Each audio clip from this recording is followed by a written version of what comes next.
Dobrý večer, je úterý 11. února 2014, 0 hodin 19 minut. Byl jsem pověřen úkolem vypít láhev piva. Tento úkol není moc jednoduchý. Abych ho zvládl, tak jsem se musel posilnit asi deci 80. Takže doufám, že to teďka zvládnu. Jako svou značku jsem si vybral zde Staročecha, který z okolností má datum spotřeby stejné, jako je datum mých narozenin, tak doufám, že se mi to povede, už kvůli tady tomu štěstíčku. Takže pojďme na to. Nejdříve si pivo otevřeme.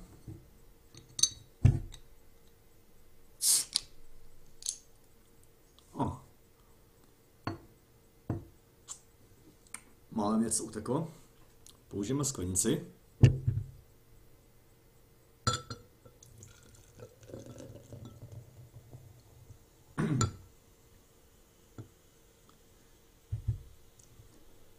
Během doby, než pěna klesne, tak bych musel říct si to, že tento úkol není vůbec jednoduchý. A to z toho důvodu, že nevlastním žádnou kameru nebo žádný podobný přístroj, který bych to mohl natočit, tak jsem si musel takovou kameru půjčit. A tak bych musel změnit svého souseda, bez kterého, respektive bez jehož kamery, by toto video nespatřilo světlo světa. Radku, děkuji. Tak, dolejeme zase.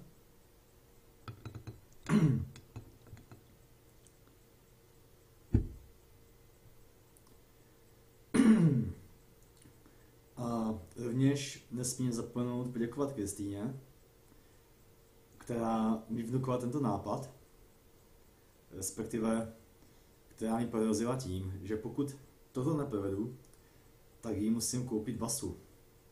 I když na druhou stranu basa Staročechů stojí takových 120 korun, tak by to až tak hrozné nebylo, ale řekl jsem si, že se hecnu a že to zkusím.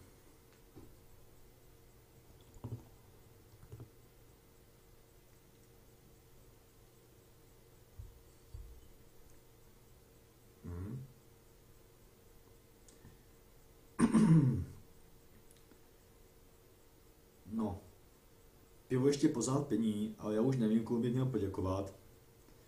Tak počkáme chvíli mlčením, dáme si minutku ticha za ty, kteří si to zaslouží.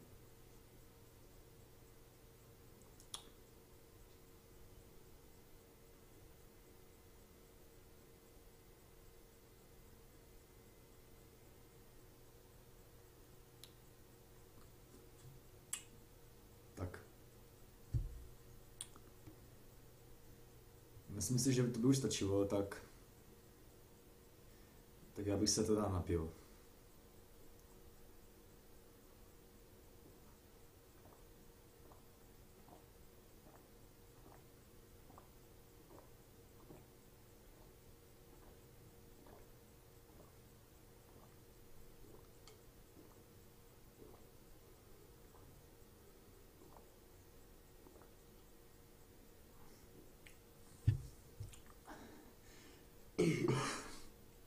Pardon, omlouvám se slečnám, ale Staročech, dobrý jako vždy, můžu nám doporučit.